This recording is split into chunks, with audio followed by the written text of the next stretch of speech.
Morning friends, myself Brijbala Pandey. मैं housewife हूँ।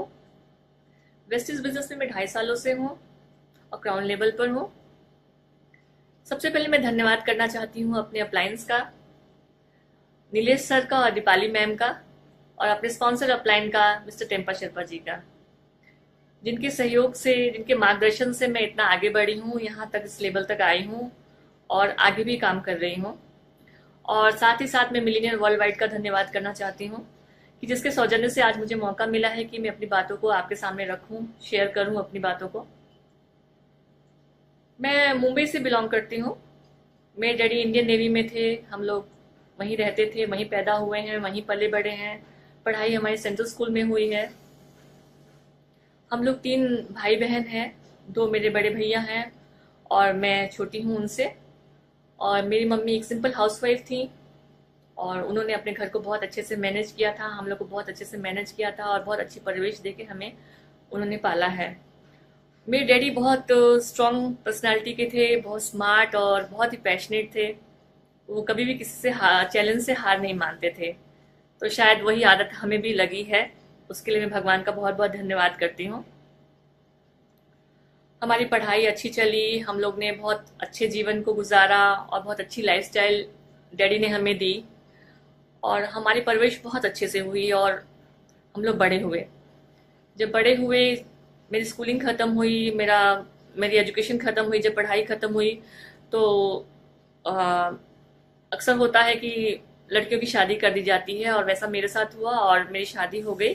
और मेरी शादी ऐसी हुई कि मैं सीधे इंडिया से नेपाल चली गई। नेपाल में ये लोग हमारे पुराने रिश्तेदार थे और डैडी को बहुत अच्छी तरह जानते थे, तो फिर मेरी शादी वहाँ हो गई और मैं शादी करके अपने ससुराल चली गई। बहुत अच्छी लाइफस्टाइल को गुजारने लगी। वहाँ के भी लोग, मेरे ससुराल के लोग भी बहुत ही अच्छे हैं और उन लोगों ने बहुत सहयोग किया और बहुत अच्छे से मेरी देखरेख की और मुझे बहुत जाना माना और मैं उन लोगों के साथ रहने लगी। उस दौरान मेरे हस्बैंड की पढ़ाई चल रही थी, फिर उनकी पढ़ाई पूरी हुई, फिर उनको गवर्नमेंट जॉब मिला। वो डॉक्टर हैं, उनको गवर्नमेंट जॉब मिला और फिर जहाँ वो जॉब करते थे फिर उनके साथ में वहाँ चली गई और हम लोग रहने लगे।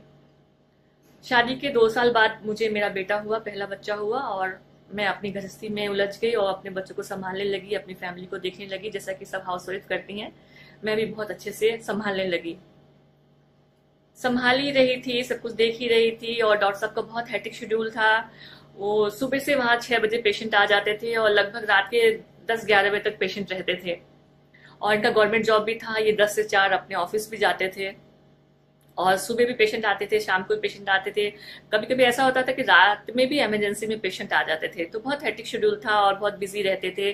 तो शादी तो हुई थी, लेकिन होता है ना कि एक औरत चाहती है कि उसका हस्बैंड उसके साथ टाइम भी गुजारे, तो वैसा कुछ नहीं हो रहा था। पैसे बहुत थे लेकिन लाइफस्टाइल थोड़ा थोड़ा कुछ गड़बड़ हो रहा था, कम हो रहा था, एडजस्टमेंट नहीं हो पा रही थी। मैं बच्चे में उलझ गई थी और ये अपने जॉब में उलझ गए थे, अपने अपने प्रोफेशन में उलझ गए थे। तो लेकिन मैं खुश बहुत थी और अपने बच्चे को संभाल रही थी और साथ ही साथ मैं कुछ करना चाहती थी कि मैं भी कुछ करूं ना, मैं भी कुछ अपनी एक पहचान बनाऊं। तो चाहती तो थी, लेकिन मैं बच्चे में खुश भी थी कि मेरा बच्चा है, मेरी लायबिलिटी है कि मैं इसको पहले संभालूं। लेकिन कहीं ना कहीं किसी कोने में मेरे जा रहा था, मेरे ड्रीम्स जा रहे थे कि मुझे भी कुछ करना है। और कई बार मैंने डॉक्टर साहब से शेयर भी किया था कि डॉक्टर साहब मुझे कुछ करना है। तो वो बोले कि क्या करोगी, हर चीज तो है तुम्हारे पास, क्या जरूरत है तुम्हें करने की। तो मैं सोचती थी ये भी बात सही है और कहीं ना कहीं मैं सेक्रीफाइस कर ली जाती थी अपनी ड्रीम्स को। लेकिन मुझे पता नहीं था कि वो कहीं ना कहीं मेरे अनकॉन्शियस माइंड में सेव हो रहा है, मुझे पता नहीं था। मैं उलझ गई अपने बच्चे में, गृहस्थी में। फिर ऐसे ऐसे 3 साल बीते। फिर 3 साल के बाद मेरा दूसरे बच्चा हुआ और मेरी ट्विंस बेटियां हुई और मेरे 3 बच्चे हो गए। मैं अपने 3 बच्चों को संभालने लगी और ड्रीम्स को भी संजो रही थी, ड्रीम्स भी कहीं ना कहीं स्टोर हो रहे थे और बच्चे भी संभाल रही थी। ऐसे करते करते मुझे 7-8 साल बीत गए और 7-8 साल में बाद मैं बहुत बुरी तरह बीमार पड़ी। मुझे भी पता नहीं चला मैं कैसे बीमार पड़ी और भयंकर बीमार पड़ी और पता चला कि मैं बहुत डीप डिप्रेशन में हूँ। उसके बाद मुझे गोरखपुर लाया गया, मेरा ट्रीटमेंट चालू हुआ, मेरी दवाइयाँ चलने लगी और मुझे खुद भी पति का क्या कहूँ, बच्चे का क्या कहूँ, फैमिली का क्या कहूँ, मुझे खुद का भी होश नहीं रहा कि मुझे हो क्या गया। मुझे अपनी बीमारी का ही कुछ पता नहीं चला, क्योंकि मैं बहुत खुश रहती थी और बहुत अच्छे से अपनी गृहस्थी संभालती थी, लेकिन मुझे क्या हुआ मुझे भी खुद पता नहीं चला। तो फिर मेरा ट्रीटमेंट चला और 2 साल तक लगातार चलता रहा, और मैं मुझे बिल्कुल होश नहीं था अपना। मेरे जो फैमिली वाले थे मुझे खाना खिलाते थे अपने हाथ से, है ना, और मैं जो डेली रूटीन्स होता है वो मैं करती थी, नहाती थी, करती से डेली रूटीन करती थी, लेकिन मुझे खुद नहीं पता था कि मेरे 2 साल कैसे बीत गए। मैं खाती थी, सोती थी, खाती सोती थी, और मैं बहुत खाते पीते, और फैमिली वाले बहुत प्यार करते हैं उस समय जब आप बीमार रहते हैं तो बहुत केयर करते हैं, और इतना केयर हुआ कि मैं बहुत मोटी हो गई। मोटी हो गई, हेल्दी हेल्दी तो बहुत हो गई, मोटी हो गई, लेकिन मेंटली मैं कमजोर थी। तो उसके बाद क्या हुआ कि ऐसे करते करते मैं बहुत हद तक ठीक हुई, थोड़ा थोड़ा अपना घर देखने लायक हुई, मैं अपना घर संभालने लगी धीरे धीरे। और मतलब बहुत कुछ चेंज हो चुका था। मैं बहुत कम बोलने लगी थी, मैं हंसती नहीं थी, मैं बोलती नहीं थी, बस अपने रूटीन्स को, घर के रूटीन्स को पूरा करती थी, बच्चे को स्कूल भेजती थी, बच्चे आते थे कैसे कैसे मैं देखती थी। क्योंकि मैंने बताया आपको कि मेरे डैडी के जो गुण थे वो हमारे अंदर थे, मैं अंदर से बहुत स्ट्रांग थी, लेकिन कहीं ना कहीं जो मेरा बॉडी है, जो मेरा दिमाग है, वो काम नहीं कर रहा था। मैं बहुत मेंटली बहुत वीक हो चुकी थी, और सब कुछ दिमाग से ही होता है। अगर आपका दिमाग कमजोर है तो आपका सब कुछ कमजोर हो जाता है। तो ऐसे चल रहा था। फिर मैं कई बार छोड़ना चाहती थी वो दवाई, कि जो दवाई डॉक्टर दे रहे हैं मैं उसको छोड़ूं, क्योंकि मैंने अपने इर्द गिर्द बहुत सारे ऐसे पेशेंट, डिप्रेशन पेशेंट को देखा था कि जो बहुत लॉन्ग टर्म में वो डिप्रेशन की दवाई खा रहे थे और कहीं ना कहीं पैरालाइज्ड हो गए थे और बीमार हो गए थे, या कोई साइड इफेक्ट हो गया था। तो मैंने ऐसा देखा था और मुझे बहुत डर लगता था इससे। और जब भी मैं डॉक्टर के पास जाती थी तो मैं बोलती थी कब मेरी दवाइयां खत्म होंगी, कब छूटेंगी, कब आप मेरी दवाइयां को खत्म करेंगे। तो बोले कि तुमको लाइफ टाइम ये दवाई खानी पड़ेगी। लेकिन मेरे ना अंदर से दिल नहीं मानता था। मेरा लाइफ टाइम ऐसा क्या बीमारी हो गया कि मेरे लाइफ टाइम दवाई चलेगा। मैं घर आती थी और बहुत स्ट्रांगली कोशिश करती थी, मैं दवाइयाँ कभी कभी स्किप करती थी। मैं सोचती लाओ देखो क्या होता है, मैं छोड़ना चाहती थी, लेकिन डॉक्टर ने मेरे दिमाग में डाल दिया था कि अगर तुम छोड़ोगी तो और बीमार पड़ जाओगी, तुमको लाइफ टाइम खाना पड़ेगा। और मैंने ऐसे पेशेंट्स को भी देखे थे कि जो बीमार पड़ते जा रहे थे। तो मैं दवाई छोड़ती थी, और जैसे ही दवाई छोड़ती थी तो मेरे हाथ पैर ऐसे ऐसे कांपने लगते थे। तो कांपते थे तो फिर मैं डर जाती थी। मैंने कहा अभी किसी को पता चलेगा और मैं और ज्यादा बीमार होंगी तो मेरे ऊपर ब्लेम आएगा और डांट अलग से मिलेगी। तो मैं फटाफट दवाई फिर खा लेती थी, फिर थोड़ा सा रिलैक्स होती थी, फिर काम करना शुरू करती थी। तो ऐसे ही मेरा जीवन बीत रहा था। उसी दौरान हमारे क्लिनिक में मेरे हस्बैंड के एक पेशेंट आए, और उनसे बहुत अच्छा संबंध था डॉक्टर साहब का। तो उन्होंने कहा कि हमारे मुंबई से एक रिश्तेदार आए हैं और कुछ बिजनेस कॉन्सेप्ट शेयर करना चाहते हैं आपके साथ। तो क्योंकि बहुत अच्छे संबंध थे, डॉक्टर साहब ने मना भी नहीं किया, उन्होंने बोला ठीक है हम देख लेंगे, आप भेज दीजिए। तो वो हमारे घर आए, और शाम को आए, तो उन्होंने बिजनेस कॉन्सेप्ट शेयर करना शुरू किया। तो उन्होंने बोला कि आप अपनी वाइफ को भी बुलाइए। तो डॉक्टर साहब को तो पता था मैं नहीं आऊंगी, क्योंकि मैं ऑन बेड थी, मैं बीमारी रहती थी, और वो जानते थे कि इसको इंटरेस्ट नहीं है। लेकिन उन्होंने बहुत रिक्वेस्ट किया, तो फिर वो जाके बोले कि चलो नीचे, और वो कुछ कॉन्सेप्ट शेयर करना चाहते हैं, बिजनेस कॉन्सेप्ट। तो मैंने कहा बिजनेस में मुझे क्या रुचि होगी, मुझे क्या इंटरेस्ट होगा, आप देख लीजिए, जैसा हो वैसा करिए। बोले नहीं नहीं, उन्होंने बहुत इंसिस्ट किया है और तुम नीचे आओ। तो फिर मैंने ठीक है इनकी बात रखी और मैं नीचे आई। उन्होंने प्लान शेयर किया। प्लान तो मुझे कुछ नहीं खास समझ आया, क्योंकि मुझे ही अपना ही पता नहीं था, तो मुझे प्लान कैसे समझ आता। लेकिन उन्होंने प्रोडक्ट के बारे में कुछ दिखाया, समझाया, डेमोस्ट्रेशन दिखाया, तो वो मुझे बहुत अच्छा लगा। मैंने कहा ठीक है ये पैसे लीजिए, और मैंने इमीडिएट उनको 22,000 रुपये दिए। मैंने कहा ये पैसे लीजिए और आप मुझे ये प्रोडक्ट ला दीजिए। उन्होंने कहा मैम आप मुझे पैसे दे रही हैं तो खुद ही आप ज्वाइन कर लीजिए, आपको इतना डिस्काउंट मिलेगा। तो मैंने कहा ये भी बात सही है, इतने पैसे तो इनके पास चले जाते, अब ज्वाइन करने से डिस्काउंट जो मुझे मिल जाएगा तो मैं कर लेती हूँ। तो मैंने उस वजह से ज्वाइन के लिए हाँ बोल दिया। और डॉक्टर साहब ने बोला तुमको करना है बिजनेस? तो मैंने कहा हाँ कर लेते हैं, प्रोडक्ट तो अच्छे यूज करेंगे। तो उनको बहुत खुशी हुई कि मैं 2 साल में पहली बार कुछ बोली थी, कुछ करने की चाह थी, और मैंने कुछ बोला था। तो बहुत खुश थे, बोले ठीक है तुमको करना है तो तुम करो। तो फिर हमने बोला ठीक है हम ज्वाइन करेंगे। फिर वो दूसरे दिन आए और उन्होंने कहा कि आपको गोरखपुर चलना पड़ेगा बिजनेस ज्वाइन करने के लिए। तो हमने कहा गोरखपुर क्यों, कि वो बिजनेस वहीं का है। मैंने कहा आपने तो पहले बताया नहीं। बोले नहीं नहीं मैम वहीं से है, इंडिया से ही करना पड़ेगा आपको। तो हम लोग ट्रीटमेंट कराने आते ही थे, तो हमने बोला चलो उसी बहाने, वैसे भी जब ट्रीटमेंट कराने आते तो हम घूम भी लेते थे कि थोड़ा हमारा फ्रेशमेंट आ जाए। तो उन्होंने बोला गोरखपुर, तो हम लोग ठीक है इसी बहाने चल चलेंगे। तो हमने डॉक्टर के पास आए और हमने ट्रीटमेंट भी कराया, प्लस हमने ज्वाइनिंग की और उसके बाद वो बॉम्बे चले गए और हम प्रोडक्ट को यूज करते रहे और 1 साल तक हमने यूज किया। उसके बाद मैं जब यूज ही कर रही थी तो उस दौरान मेरे पास एक किताब हाथ लगी, बड़े सोच का बड़ा जादू, मैजिक ऑफ बिग थिंकिंग। वो किताब मुझे हाथ लगी, मेरे घर में पता नहीं कहाँ से आई थी, तो मैंने ऐसे पढ़ना शुरू किया। तो जब पढ़ना शुरू किया तो उसमें लिखा था कि हम अपने सोच से ही सब कुछ करते हैं, अच्छा बुरा हमारी सोच से ही होता है, सफल असफल हमारी सोच से ही होता है, बीमार अब नहीं बीमार पड़ते हैं, चाहे कुछ गलत सोचते हैं, अच्छा सोचते हैं, बुरा सोचते हैं, तो सब हमारी सोच से होता है। तो वो किताब मुझे बहुत अच्छी लगी। मैंने कहा जब सोच पर ही सब डिपेंड है तो मैं ये दवाइयां क्यों नहीं छोड़ सकती हूँ। तो मैंने एक संकल्प लिया और खुद को ठाना नहीं मुझे ये दवाई छोड़नी है। जब सोच पर ही डिपेंड करते तो मेरी सोच बहुत स्ट्रांग है। और फ्रेंड्स आप डॉक्टर साहब उसी दौरान 3 दिन के लिए लखनऊ चले गए। 3 दिन के लिए जब लखनऊ गए तो मुझे एक मौका मिला कि मैं एक्सपेरिमेंट कर सकूं अपने साथ, क्योंकि कोई बोलने वाला नहीं था, कोई टोकने वाला नहीं था, कोई डांटने वाला नहीं था। तो मैंने क्या किया कि मैंने दवाई छोड़ दी और अपने माइंड को एकदम स्ट्रांग बनाया और संकल्प लिया।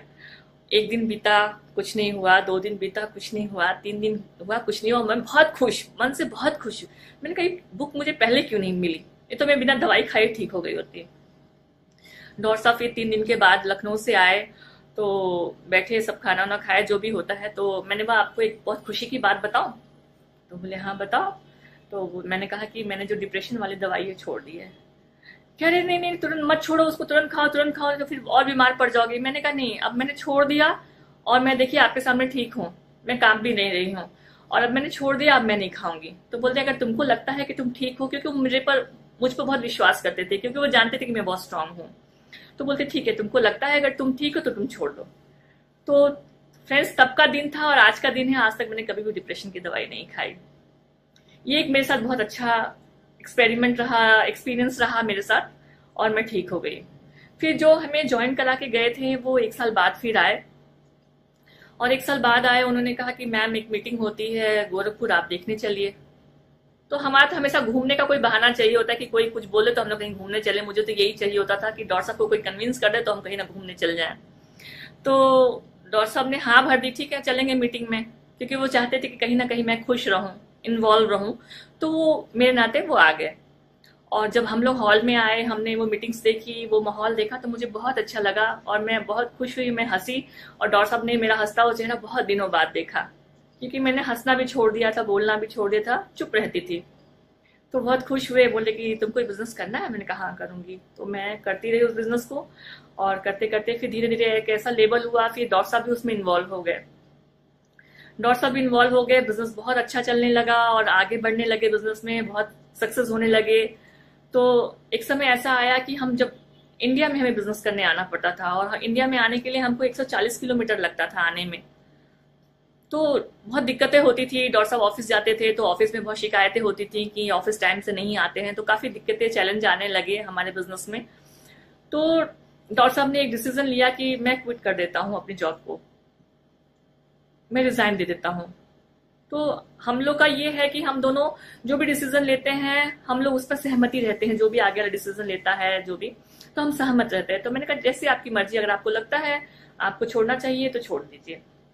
तो इन्होंने अपनी जॉब को रिजाइन कर दिया, वहां गवर्नमेंट जॉब को, और हम गोरखपुर शिफ्ट हो गए। हम सारा सामान लेके गोरखपुर शिफ्ट हो गए। उस समय मेरी बेटियां 3rd में थी और मेरा बेटा 5th में था। फिर हम शिफ्ट हो गए, शिफ्ट होकर हम रहने लगे, बिजनेस बहुत अच्छे से करने लगे, बहुत अच्छा बिजनेस चलने लगा, हम बहुत खुश होने लगे। और उसी दौरान कुछ ऐसे चेंजेस आए बिजनेस में कि हमारा जो बिजनेस है फ्लक्चुएट करने लगा, ऊपर नीचे होने लगा, अप्स एंड डाउन्स आने लगे, थोड़े चैलेंजेस आने लगे, क्योंकि बच्चे बड़े हो रहे थे और 3 बच्चे थे और सब कुछ बहुत एक्सपेंसिव हो जाता है और बहुत एक्सपेंस बढ़ जाते हैं जब आप कहीं बाहर जाते हैं और किसी एक इनकम पर टिकते हैं। तो हमें लगा कि थोड़े अप्स एंड डाउन्स आ रहे हैं, थोड़ी परेशानियां आ रही हैं हमारे इनकम पर। तो मैंने कहा ठीक है ऐसा करती हूँ कि मैं एक शॉप खोल लेती हूँ, रेडीमेड शॉप बच्चों की, और वो मैं देखती हूँ और आप बिजनेस भी करते रहिए। तो बोले ठीक है ये भी ठीक है। तो उस दौरान मैंने एक शॉप खोली और रेडीमेड शॉप, बच्चों की रेडीमेड कपड़े की शॉप खोली मैंने, और वो मैं देखने लगी। मैं देखती थी और साथ में और भी काम करने वाले थे, वो लोग देखते थे। फिर मैं अपने बच्चों को छोड़ के जाती, फिर वहां शॉप देखती, फिर शॉप को शाम को 9-10 बजे आती, सब कुछ करती। बच्चे मेरे छोटे थे, फिर वो भी कहीं ना कहीं मेरे मन में बहुत दुख होता कि जिस चीज के लिए, जिस सिक्योरिटी के लिए हम नेपाल से इंडिया आ गए, फिर हम उसी दलदल में फंस गए, फिर हमारी लाइफ वैसे ही हो गई। तो बहुत परेशानी आने लगी, बहुत चैलेंजेस आने लगे, और बिजनेस में बहुत सारे बदलाव आने लगे, जो बार बार समझना, डाउनलाइन को समझाना, बहुत मुश्किलें आने लगी। और फिर हमने देखना शुरू किया, मैं और डॉक्टर साहब बैठे और हमने देखना शुरू किया कि, और बिजनेस के एडवांटेज और डिसएडवांटेज हमने देखना शुरू किया। जब ये दोनों देखना शुरू किया तो पता चला कि एडवांटेज बहुत कम है और बिजनेस में डिसएडवांटेज बहुत ज्यादा है। क्योंकि जब आप कोई चीज करते हैं और करते में आप चलते रहते हैं तो आपको उसकी चीजें पता चलती है, अच्छाइयां और बुराइयां दोनों पता चलती हैं। तो हम ये करते रहे, फिर देखते रहे कि डाउनलाइन बहुत नेगेटिव हो रहे हैं और बिजनेस में बहुत चैलेंजेस आ रहे हैं। वहां क्या होता था कि उस बिजनेस में क्या होता था कि हम 12 महीना, हमें एक टारगेट दिया जाता था कि हर महीने आपको 1 पॉइंट करने हैं, और 12 महीना आप 12 पॉइंट करेंगे तो आपको एक विदेश का ट्रिप मिलेगा। तो उस वजह से लोग मेंटेन करने में और पॉइंट बनाने में भीड़ जाते थे। लेकिन अगर बाई चांस आपके 12 पॉइंट से अगर 11.5 पॉइंट हुए तो आपको पूरे 11.5 पॉइंट लैप्स हो जाते थे, आपको ट्रिप नहीं मिलती थी। उस वजह से भी काफी लोग नेगेटिव हो रहे थे, क्योंकि बहुत मेहनत करते थे और कैसे कैसे उस टारगेट को पूरा करना चाहते थे। और कभी कभी क्या होता था, हमारा हो जाता था, हम ट्रिप पर जाते थे, ट्रिप पर तो चले जाते थे, लेकिन हमें अच्छा नहीं लगता था कि हमारे डाउनलाइंस नहीं आए। तो क्योंकि अकेले सक्सेस होना उतना मायने नहीं रखता है, जब साथ में लोग सक्सेस होते हैं तो बहुत अच्छा लगता है, बहुत खुशी मिलती है कि हाँ, हम कुछ सही रास्ते पर हैं। तो ये हमारे साथ बहुत चैलेंज आने लगे, नेगेटिव होने लगी डाउनलाइंस। तो हमको भी लगा कि ये ठीक नहीं है। उसके बाद उन्होंने 12 से 18 कर दिए। पहले 1 साल का टारगेट दिया था, फिर उन्होंने 1.5 साल का टारगेट दे दिया। अब 18 महीने तक आपने एक पॉइंट नहीं किए तो फिर वो आपका, अगर 1 पॉइंट भी, आधा पॉइंट भी, पौना पॉइंट भी अगर कम होता था तो आप लेफ्ट हो जाती थी आपकी ट्रिप। तो लोग बहुत हताश हो जाते थे। और फिर जब 18 पॉइंट करके अगर आप जाते भी थे तो नेक्स्ट ट्रिप से जब आप आते थे, जब नेक्स्ट ट्रिप फिर मिलती थी 18 पॉइंट करने के बाद, तो फिर आपको 21 पॉइंट करने पड़ते थे। वो 3-3 पॉइंट ऐसे बढ़ाते जाते थे। और जब नीचे वाला सक्सेस नहीं होता था तो ऊपर वाले से उसको तकलीफ होगी कि हाँ, मेरे वैसे घूमना, हमको अच्छा नहीं लगता था घूमने जाने, क्योंकि सब लोग मेहनत करते थे, लेकिन एक वो बिजनेस का ऐसा सिस्टम था कि हम भी कुछ नहीं कर पा रहे थे। और ऐसे ऐसे हम थोड़े बहुत परेशान होने लगे, बहुत चैलेंजेस आने लगे हमारे लाइफ में।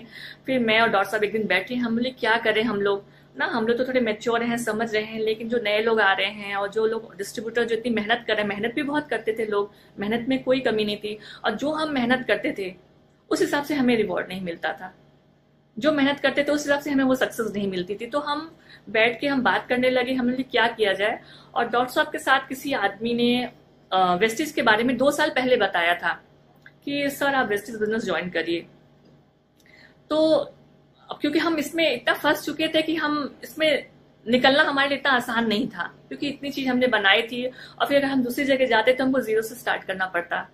तो उसके बाद हम यही करते रहे, वही बिजनेस करते रहे। और कुछ दिन बाद जिन्होंने हमें बिजनेस बताया था, वेस्टिज बिजनेस, वो हमें अपना चेक भेजने लगे।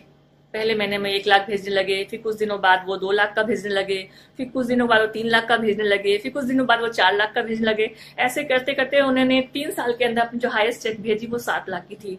और डॉक्टर साहब तो बहुत परेशान, बोले देखो इसने मुझे बोला था 2.5 साल पहले और मैंने बिजनेस किया नहीं, अब क्या होगा।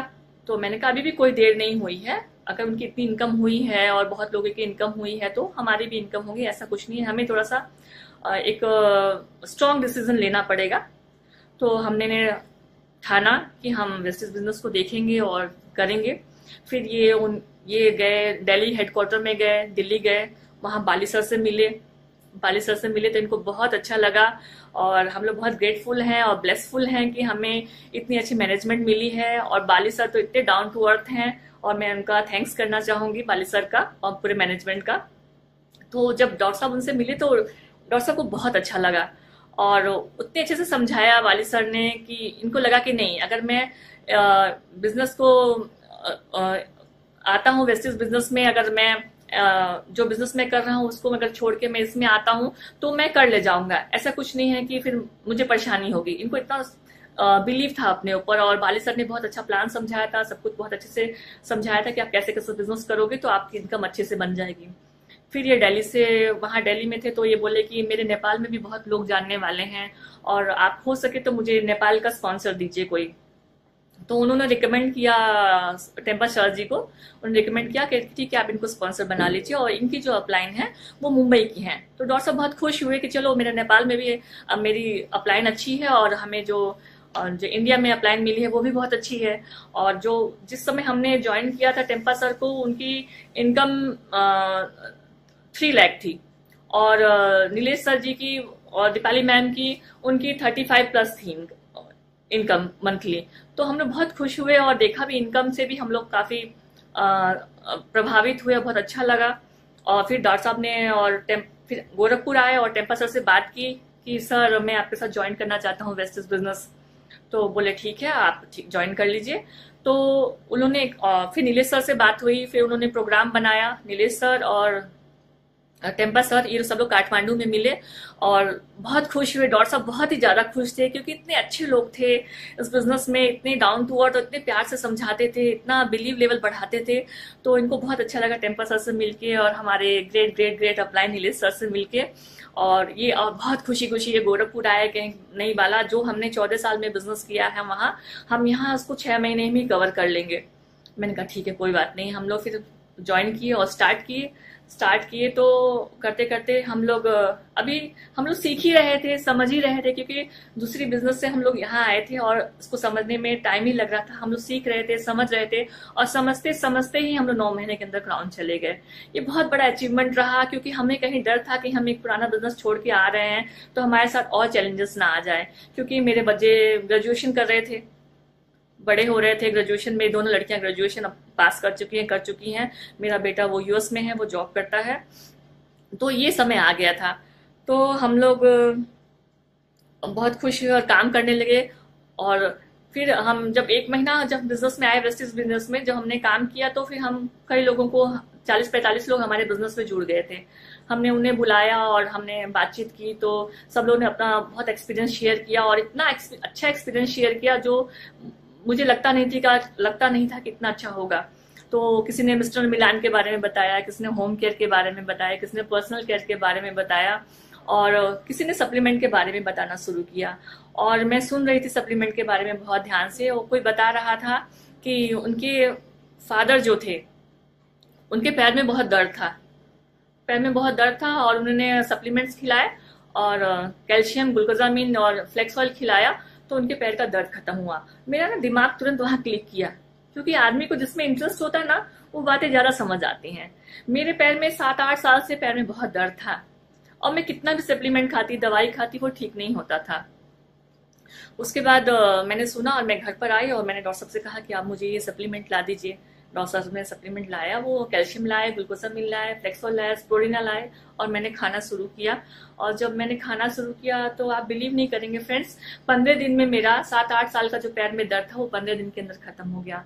बिलीव लेवल एकदम हाई, एकदम खुश, कितने अच्छे बिजनेस में आए हैं और क्यों नहीं हमें पहले पता चला। लेकिन वही होता है ना, जब तक भगवान की मर्जी नहीं होती तब तक आपको कुछ भी नहीं मिलता है। तो हम लोग बिजनेस को करने लगे और करते करते जब ट्रेवल फंड भी चालू हो गया था, 9 महीने के अंदर ट्रेवल फंड चालू हो गया था, और 1 साल के अंदर हमें स्टार क्रूज का ट्रिप मिला। स्टार क्रूज का जब ट्रिप मिला तो हम लोग बहुत खुश। क्रूज का मेरा बहुत दिन से ड्रीम था, और जहाँ पहले बिजनेस में थे वहां हम सिर्फ अकेले गए हैं, जब भी गए हैं ट्रिप पे अकेले गए हैं, हमारा कोई डाउनलाइन भी नहीं गया है। और जब हम 9 महीने के 1 साल के अंदर जब हम ट्रिप पर गए तो हमारे साथ 3 कपल क्रूज पे थे, हमारे डाउनलाइन थे। हम लोग बहुत खुश थे, बहुत इंजॉय किए। और जो वेस्टिज का जो ट्रिप होता है ना वो मार्वलस होता है। आप उसको शेयर नहीं कर सकते हैं, आप बता नहीं सकते हैं, उसको व्यक्त नहीं कर सकते हैं, सिर्फ उसको फील कर सकते हैं। अगर आपको फील करना है वो ट्रिप, तो आप अपने पिन को अचीव कीजिए और वहां पहुंचिए, और आपको पता चलेगा कि लाइफ में क्या क्या चीज होती है जो हमने कभी सोचते भी नहीं है, जो जहां तक हमारा दिमाग भी नहीं जाता है, उससे भी अच्छी चीज हमें देखने को मिलती है। मैं हमेशा कहती हूँ कि वेस्टिज जो है, जो हम सोचते हैं वो तो मिलता ही है, जो नहीं भी सोचते हैं उससे भी ज्यादा एक्स्ट्रा देता है। तो ये हम लोग बहुत ब्लेस्ड हैं कि इस बिजनेस में हैं। फिर ये हमारी जर्नी रही, हमने ट्रैवल फंड से हम घूमने गए और एंजॉय किए अपने डाउनलाइन के साथ। और शिप में 1700 लोग थे, हमारी अप्लायंस थी, वेस्टिज का मैनेजमेंट था, और हमने खूब एंजॉय किया, अप्लायंस के साथ नाचे गाए और बहुत खुशी खुशी घर आए, और साथ में डाउनलाइन तो और मजा आया। फिर वहां आए तो एनर्जी दुगनी थी, फिर अच्छे से काम करने लगे। फिर हमारा कार फंड भी शुरू हो गया था। जब कार फंड शुरू हुआ तो हमने एमजी हेक्टर 19 लाख की हमने एमजी हेक्टर ली, और बहुत शानदार गाड़ी है, बहुत लग्जरियस गाड़ी है, और हम लोगों ने उसको बहुत एंजॉय किया। उसके बाद फिर हमारा क्राउन में तो फिर हाउस फंड भी शुरू हो गया था। जब हाउस फंड शुरू हुआ तो हमने डिसीजन लिया कि हम एक घर भी लेते हैं। ऑलरेडी हमारे पास घर था, लेकिन हमारा एक ड्रीम था कि हम वेस्टिज से भी लें, क्योंकि हमें बहुत लोगों को एग्जाम्पल सेट करना था कि हमने जिस कंपनी से हम निकल के इस कंपनी में आए तो हमने कुछ गलत नहीं किया है। हमारा डिसीजन बहुत सही था, बहुत अच्छे प्लेटफॉर्म पर आए, और हमने 65 लाख का एक घर फ्लैट लिया गोरखपुर में। ये रहा हमारा अचीवमेंट। इतना हमने एंजॉय किया, और एंजॉय करते करते फिर जब मैं बिजनेस कर ही रही थी, और हम लोग का जब मैं क्राउन गई थी उसी दौरान लखनऊ में बूट कैंप हुआ था। जो हम बूट कैंप में गए तो इतना अच्छा बूट कैंप, इतनी अच्छी टीचिंग। हमने बहुत टीचिंग देखी थी, लेकिन इतनी जैसे लग रहा था कि कुछ घुल के हमारे शरीर में जा रहा है। इतनी मीठी बातें, इतनी अच्छी बातें, इतनी पॉजिटिविटी हमारे घुल के कुछ अपने आप हम नहीं भी सुनना चाह रहे हैं, लेकिन वो फ्लो होके हमारे अंदर जा रही है। और बहुत अच्छा एक्सपीरियंस, और बहुत अच्छा आनंद आया, बहुत अच्छा लगा। और मैंने ऐसी मीटिंग कभी नहीं देखी थी। और जो हमारी मैम हैं, सर हैं, नीलेश सर हैं, दीपाली मैम इतना अच्छा बोलती हैं, और वो ना रोम रोम को छूता है, सांस सांस को छूता है, नस नस को छूता है, इतना अच्छा बोलती हैं। तो हम लोग बहुत खुश हुए, और मैं मैम के पास गई और मैंने मैम को बोला, मैम मैं आपसे कुछ, अपनी दीपल मैम को मैंने बोला, मैम मैं आपसे कुछ बोलना चाहती हूँ। तो बोली हाँ क्या बोलो। कि मैम मैं पहले बहुत शार्प थी, और मैं पहले बहुत हार्ड वर्कर थी, मैं बहुत अच्छा काम करती थी, लेकिन मैं जब से वेस्टेज में आई ना, मैं ना बहुत कम काम करती हूँ। और मैं जिस पहले बिजनेस में थी मैं इतना पैशनेट थी, बहुत मेहनत से काम करती थी। इस बिजनेस में मैं आई तो मैं उतने अच्छे से काम नहीं कर पा रही हूँ, मैं बहुत लो हो गई हूँ। मेरा दिमाग ना, मेरा माइंड, मेरा जो जो दिमाग है वो खत्म हो गया है। तो वो हंसने लगी, और उन्होंने मुझे गले लगाया और मेरी पीठ थपथपाई, और बोला जो माइंड होता है, जो मेमोरी होती है, वो कभी खत्म नहीं होती है, वो आपके अंदर ही होती है। जो आपकी एनर्जी होती है, जो आपकी ताकत होती है, वो सब आपके अंदर होती है। बस हम उसको देखना छोड़ देते हैं और कहीं ना कहीं थक जाते हैं, इसलिए हमें लगता है कि वो हट गई है, वरना वो सब दिमाग में रहता है। और उन्होंने मेरा कंधा थपथपाया और बोला कि आप थक गए हो, आपने बहुत मेहनत की है, आप थक गए हो, और आप थोड़ा करते करते ही 25% करते आप क्राउन चले गए हैं। तो पांडे जी तो बिजनेस कर ही रहे हैं, और एज ए लेडी आप थोड़ी थक गई हैं मेंटली, आप स्ट्रेस में हैं, और थोड़ा आराम करिए। आप अपने को भी ट्रीट देना सीखिए। पहली बार मैंने सुना कि कोई सिस्टम में ये सिखाया जाता है कि अपने आप को भी ट्रीट दीजिए। आप बिजनेस कर रहे हैं, पैसे कमा रहे हैं, तो अपने आप को भी रिवॉर्ड दीजिए, अपनी भी पीठ थपथपाइए। ये इस बिजनेस में मैंने सीखा। तो मैम ने बोला कि आप आराम करिए, आपका माइंड कहीं नहीं गया है, आप अभी भी स्मार्ट हैं, अभी भी शार्प हैं, और सब कुछ आपके अंदर ही है, सारी मेमोरी आपके अंदर है। मुझे बहुत अच्छा लगा। मैंने कहा मुझे ये एक्सपेक्टेशन नहीं थी कि मैम मुझे बोलेंगी तुम आराम करो, क्योंकि जिस हम पहले बिजनेस में थे वहां अगर हम कुछ भी अपना ऐसा कुछ, पहले तो वो शेयर करने ही नहीं देते थे, बोलते थे नहीं नेगेटिव नहीं बोलना है, मन की बात भी नहीं बोलने देते थे, किससे बोलेगा आदमी। तो एक डिप्रेशन को छोड़ा, फिर दूसरे डिप्रेशन में जाने लगी कि मन की बात ही ना किसी से बोल पाओ। फिर मैंने डरते डरते मैम से बोला था, तो मैम ने इतने अच्छे से समझाया, मैंने कहा ऐसा भी कोई सिस्टम है जो बोल रहे हैं आराम करो। फिर मैं लखनऊ से हम लोग बूट कैंप करके गोरखपुर आए, और जब गोरखपुर आए तो मैं रात को सोई, और जब मैं सुबह उठी तो मैं वो ब्रिजबाला नहीं थी जो हम बूट कैंप से पहले थी। मैं डबल एनर्जी से उठी, और मैंने कहा नहीं यस, अब मैं बिजनेस बहुत अच्छे से करना है, और बहुत अच्छा करना है। और फिर मैं बिजनेस हम लोग करने लगे, और बहुत अच्छा बढ़ने लगा, हमारा ग्रुप साइज अच्छा होने लगा, हमारे ग्रुप में बहुत सारे अच्छे अच्छे लीडर आने लगे, और बिजनेस करने लगे, और जहां देखिए वहां खुशियां ही खुशियां आने लगी। तो और मैम ने एक बात और बोली थी कि आप स्टार क्रूज में तो आ रहे हो, है ना, लेकिन बिजनेस की बातें वहां मत करना, खाली एंजॉय करना। अगर ट्रिप पर जा रहे हो तो ट्रिप को एंजॉय करो, और आपको वहां बिजनेस की बातें नहीं करनी है। ये मुझे बहुत अच्छी लगी कि मतलब जा रहे हो तो सिर्फ घूमो, एंजॉय करो, ऐसा कोई नहीं बोलता था लाइफ में। तो हम लोग को लगा कि हम लोग कहाँ से कहाँ आ गए और कहाँ थे, और इतनी अच्छी हमें अपलाइन मिली, इतना अच्छा हमने बिजनेस को देखा और किया। और हम लोग बहुत खुश हो गए और हमारा अचीवमेंट ऐसे ही चालू हो गया। हमारे ग्रुप में बहुत अच्छे अच्छे लोग हैं, लेडीज भी बहुत मेरे ग्रुप में हैं जो बहुत अच्छा काम कर रही हैं। और सबसे पहले तो मैं एक चीज बताऊं, लॉकडाउन में सब लोग परेशान हो रहे हैं, लेकिन जो हम लोग वेस्टिजियन हैं वो घर में बैठे हैं, एंजॉय भी कर रहे हैं, खाना भी खा रहे हैं, बिजनेस भी कर रहे हैं, जूम मीटिंग कर रहे हैं और बहुत कुछ नया सीख रहे हैं। हमने ऑनलाइन बूट कैंप किया और मार्वलस हमारे जो टीचिंग जो हमारी मैम देती हैं वो हमने टीचिंग सीखी और हमने उसको फॉलो किया और आगे बढ़े। तो हमारे बिजनेस में मिलीनियर वर्ल्ड वाइड का बहुत बड़ा योगदान है कि उसको सीख के हम बिजनेस को कर पा रहे हैं और सक्सेस हो रहे हैं। तो मुझे बहुत अच्छा लगा। ये रही मेरी जर्नी रही और हमने सब कुछ ये 2.5 साल में अचीव किया। अभी तो बहुत छोटे छोटे सपने पूरे हुए हैं, अभी तो बहुत बड़े बड़े सपने पूरे करने हैं।